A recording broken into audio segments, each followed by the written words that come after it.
Hey now, metalheads, it is Blackmetalwerewolf making a brand new video for you this week. And today what I want to talk about is unpopular opinions. Now, there's obviously no doubt that every person on Earth has millions of opinions on millions of different subjects. Some of them the general public can agree with, and some of them is kind of something that we all hold personally to ourselves. Now, I got the idea for this video while browsing the Unpopular Opinions subreddit. I always enjoy going on there and seeing all the kooky weird things people have to say, but I thought it'd be fun for me to share my own unpopular metal opinions.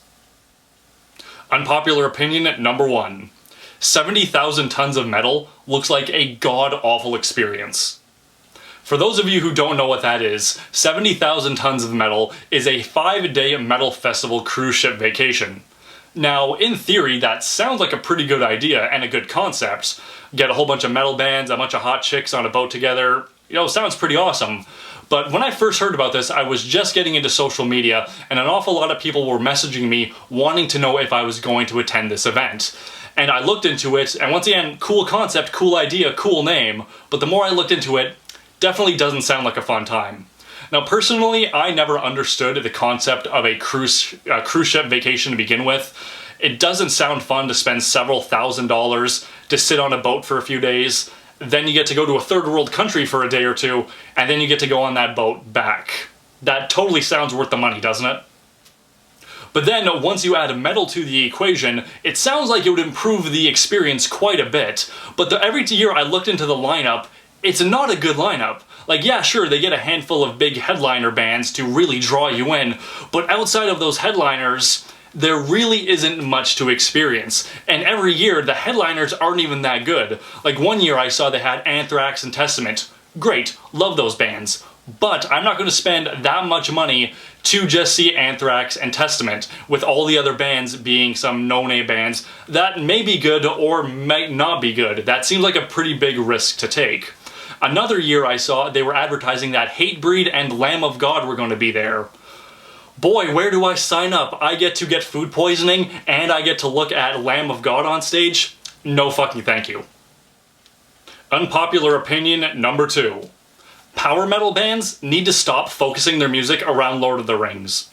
Now, don't get me wrong, I love power metal and I love Lord of the Rings, but it gets to a point where the horse is dead and we need to stop beating it. There's only so many obscure characters and events that we can name our band after, or have stage names or concept albums around. Don't get me wrong, I get it. Lord of the Rings is a big deal, and it has inspired countless other works of fantasy. But with that being said, there are other countless works of fantasy out there. From video games, books, movies, there are other works of fantasy that power metal bands can focus on.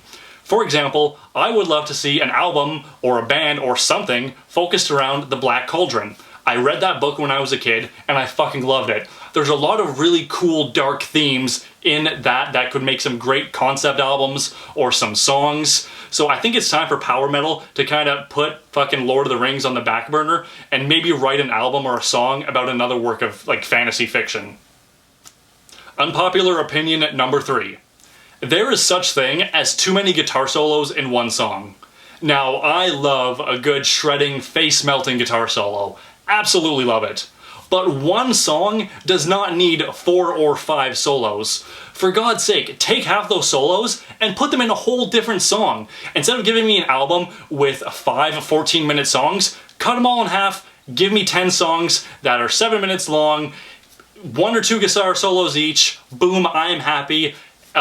In my opinion, if you put too many guitar solos in one song, it feels like you're really trying to, like, just pack it with filler. It's like whenever you watch Family Guy and they just keep doing those stupid fucking cutaway jokes. It's like, okay, I get that you're trying to hit the 21-minute mark, but you don't have to. Maybe do something else. Do like Robot Chicken. Do a 15-minute show if you can't fill it with good content. That's it. The same can be said for a lot of metal bands. For example, Dragon Force. I like Dragon Force. They're a good band. One song does not need 4 fucking solos. It just doesn't. Take those solos that you wrote, make a whole different song, and put them in there.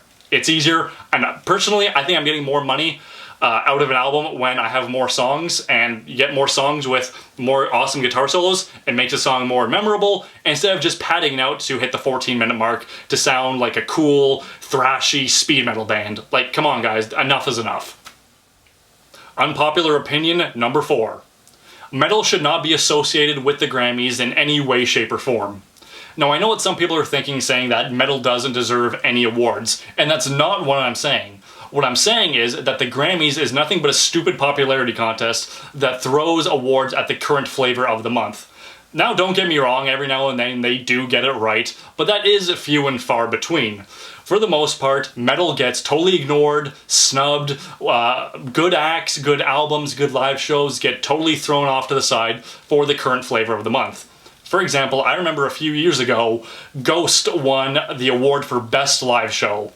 Go fuck yourself if you think Ghost had the best metal live show, because it's just not true. There are still plenty of touring metal bands, young and old, that have far superior live shows than Ghost. Just at the time, Ghost was super popular. Their fame, in my opinion, has faded quite a bit since then, and the only reason they got that award was because they were the flavor of the month. And to me, that is patronizing and condescending. I don't need some Hollywood asshole throwing me a bone to make me feel included.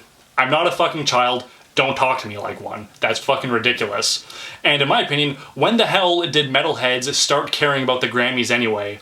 Well, apparently for quite some time, because every year when the Grammys roll around, all I see on social media are a bunch of whining and complaining metalheads saying that their obscure band didn't get mentioned or they didn't win an award. Now, did they deserve it?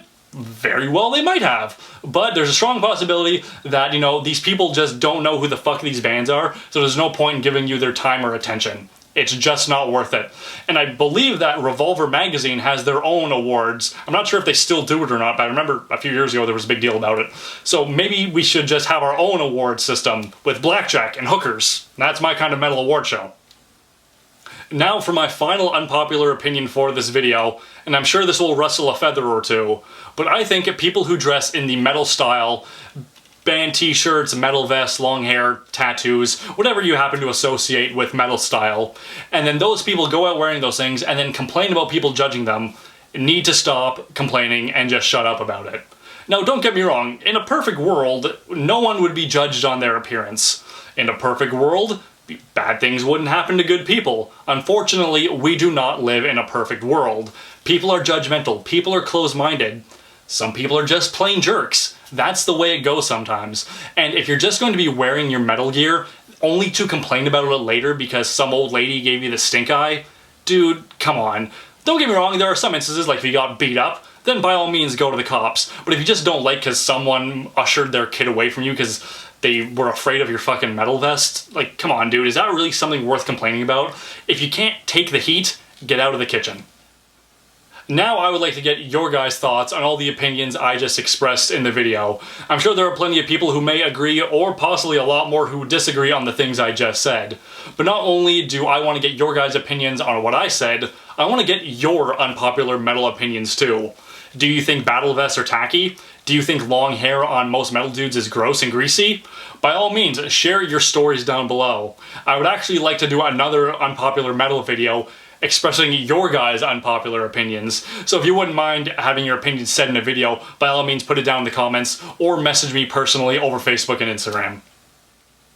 And now, like my past videos, I either do an album recommendation or an album warning. And today is another recommendation. The band is Burning Witches, the album is The Witch of the North. Now this just came out at the end of May, and I got it relatively close after it came out, and I really enjoyed it. This band has a really good traditional metal sound that I think a lot of metalheads will really enjoy. My personal favorite tracks on the album is the title track, The Witch of the North. I also really enjoy Flight of the Valkyries, Eternal Frost, Dragon's Dream, and the final song on the album is a cover of the Savatage classic, The Hall of the Mountain King, and their cover is really damn good. Not as good as the original, but it's still up there in one of my favorite covers of all time. So definitely check it out. It is Burning Witches, The Witch of the North. I think you'll really enjoy it. So that's it for today's video. If you liked what you saw, don't forget to like and subscribe. Leave me a comment letting me know what you thought of today's video, checking out some of my past videos, and sharing them with a few of your friends while you're at it.